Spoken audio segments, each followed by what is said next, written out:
أعوذ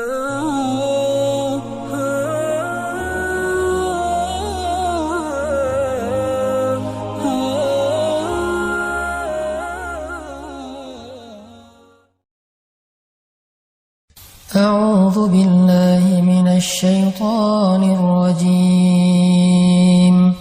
بسم الله الرحمن الرحيم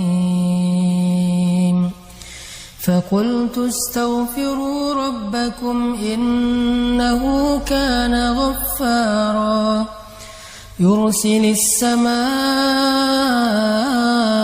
عليكم مدرارا ويمددكم بأموال وبنين ويجعل لكم جنات ويجعل لكم أنهارا. Sadaqallahul Adzim. Assalamualaikum warahmatullahi wabarakatuh. Teman-teman semuanya, sobat zakat yang dirahmati Allah Subhanahu wa taala. Kita ketemu lagi dalam program Tausiah Kebahagiaan Ramadan bersama dengan Rumah Zakat. Hari ini kita akan bahas tentang keutamaan istighfar. Karena istighfar itu adalah salah satu zikir yang sangat ajaib di antara sekian banyak zikir-zikir yang istimewa dalam Islam. Bahkan kalau kita baca sejarah, Allah selalu mengganti satu ujian atau satu musibah dengan kebaikan itu karena istighfar. Ketika Nabi Adam beristighfar, maka Allah mempertemukan beliau dengan istrinya yang sudah berpisah sekian puluh tahun. Ketika Nabi Yunus beristighfar, maka Allah menyelamatkannya dari perut ikan sehingga kembali bisa berdakwah di muka bumi. Ketika Nabi Musa beristighfar, maka Allah Subhanahu wa taala memberikan kepadanya rezeki di daerah Madian dan menurunkan kepada beliau banyak kebaikan-kebaikan. Ketika Nabi Muhammad SAW beristighfar, maka Allah Subhanahu wa taala memberikan kepada beliau kemenangan-kemenangan dakwah. Makanya di dalam Al-Qur'an Allah mengatakan, "Idza jaa nasrullahi wal fath wa ra'aitan nasa yadkhuluna fi dinillahi afwaja fasabbih bihamdi rabbika wastaghfir." Dan beristighfarlah, maka Allah akan berikan kemenangan itu berlipat ganda. Kemenangan itu beruntun, bukan hanya satu kemenangan. Makanya membahas tentang istighfar ini artinya kita membahas tentang kunci kesuksesan dan kebahagiaan hidup. Di dalam surat Nuh yang tadi saya baca, Allah Subhanahu wa taala menyebutkan beberapa keistimewaan dari istighfar yang sifatnya urusan dunia.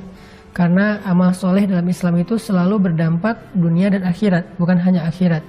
Jadi kalau kita ngomongin amal soleh dalam Islam, kita bukan cuma ngomongin tentang pahala akhirat, bukan cuma ngomongin tentang surga neraka, bukan cuma ngomongin tentang kehidupan setelah mati, tapi kita juga ngomongin kehidupan kita di dunia. Karena semua amal soleh itu berdampak di dunia dan di akhirat, hasanah dunia dan hasanah akhirat. Nah, di surat Nuh ayat 10, Allah menjelaskan keutamaan dari istighfar. Kata Allah, "Istaghfiru rabbakum innahu kana ghaffara." Mintalah ampun kepada Rabb kalian dengan istighfar, dan Allah itu Maha Pengampun, Ghaffara, yang artinya Allah itu nggak pernah ngitung-ngitung dosa kita kalau kita udah istighfar. Mau sebanyak buih di lautan, mau sebanyak bintang di langit, mau sampai memenuhi langit dan bumi, kalau kita istighfar sekali aja dengan tulus dan ikhlas, maka Allah Subhanahu wa taala akan mengampuni semuanya sekaligus. Fala ubali, kata Allah dalam hadis qudsi, aku nggak peduli berapa banyak dosa dia. Itu namanya Ghaffar. Atau Ghaffar juga berarti kalau kita melakukan dosa, lalu kita beristighfar, minta ampun, Allah ampuni. Besok kita ulangi lagi dan minta ampun, Allah ampuni lagi, dan seterusnya. Jangan berputus asa meminta ampun kepada Allah, karena Allah aja nggak pernah berputus asa mengampuni dosa kita. Yang penting kita jangan mempermainkan Allah. Gimana mempermainkan Allah? Kita beristighfar, tapi kita nggak serius pengen ninggalin dosa. Kalau kita beristighfar dan nyesel banget dengan dosa kita dan serius pengen ninggalin dosa itu di kemudian hari, tapi ternyata kita lemah lalu melakukannya lagi, istighfar lagi, melakukannya lagi, istighfar lagi, tapi selalu menyesal, selalu tulus, selalu pengen berubah, maka Allah Maha tahu isi hati hambanya dan Allah pasti mengampuni dosa-dosanya. Karena Allah Ghaffara. Jadi berkali-kali berbuat dosa, berkali-kali minta ampun, berkali-kali Allah ampuni. Itu satu keutamaan dari istighfar. Nah, lalu yang kedua apa? Keistimewaan dari istighfar, terutama dalam urusan kehidupan kita di dunia. Kata Allah, yursilis samaa alaikum midrara. Allah akan mengirimkan air hujan dari langit kepada kalian mengucur deras. Apa maksudnya? Ternyata kalau kita ngerasa kekeringan, kita merasa kemarau panjang, cara meminta hujan kepada Allah itu adalah dengan beristighfar. Kalau kita coba tafsirkan kalimat ini dalam makna yang lebih luas, ini juga berarti tentang masalah rezeki. Jadi siapapun yang merasa kekeringan, sumber rezekinya, usahanya nggak maju-maju, atau pekerjaannya nggak semakin baik, karirnya nggak naik-naik, maka banyak-banyak istighfar.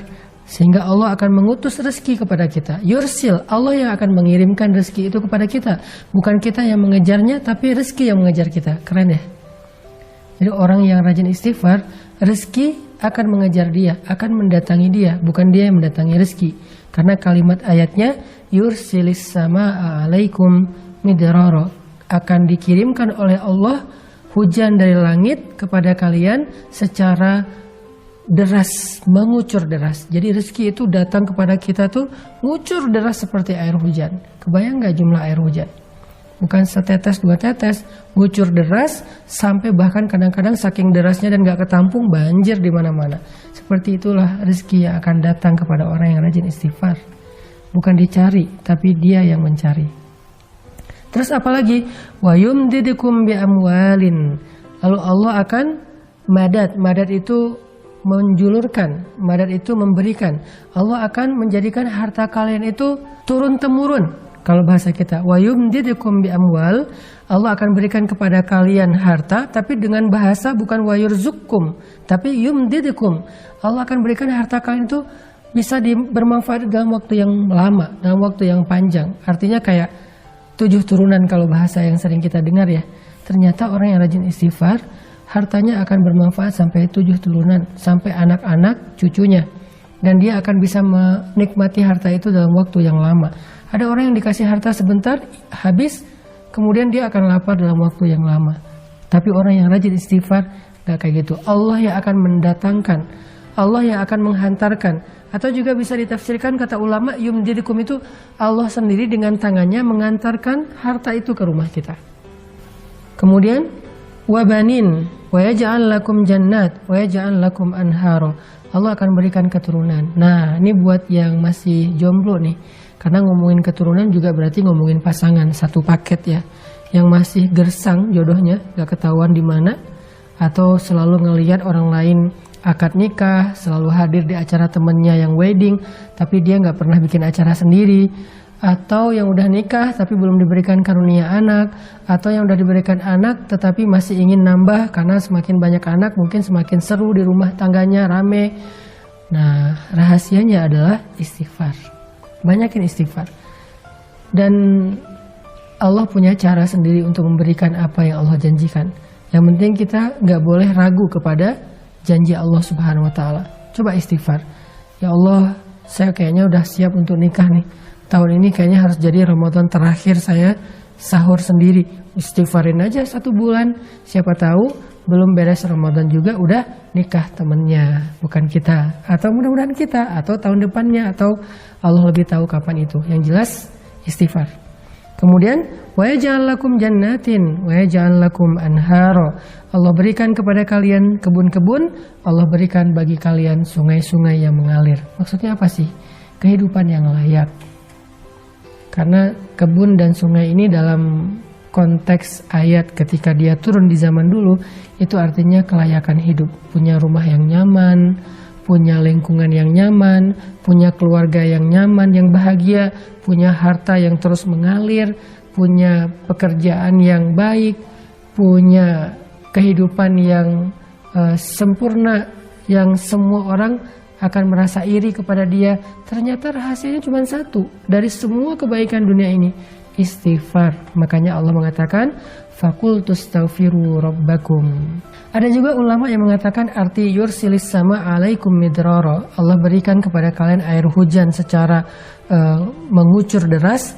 Artinya Allah akan berikan kepada kalian jalan keluar, atau solusi ketika kalian mengalami satu masalah. Makanya Nabi dalam sebuah hadis pernah bersabda, siapa yang memperbanyak istighfar dan mendawamkannya, maka Allah akan jadikan dalam setiap kesempitan hidupnya jalan keluar. Dari setiap kegundahan hatinya, kesenangan atau kebahagiaan. Dan Allah akan memberikannya rezeki dari jalan yang tidak terduga-duga. Yuk kita jadiin siang dan malam Ramadan kita siang dan malam yang penuh dengan zikir Astaghfirullahaladzim atau La ilaha illa anta subhanaka inni kuntu minaz zalimin rabbighfirli wali walidayya warhamhuma kama rabbayani shaghira. Istighfar untuk diri kita dan untuk kedua orang tua kita. Barakallahu fikum.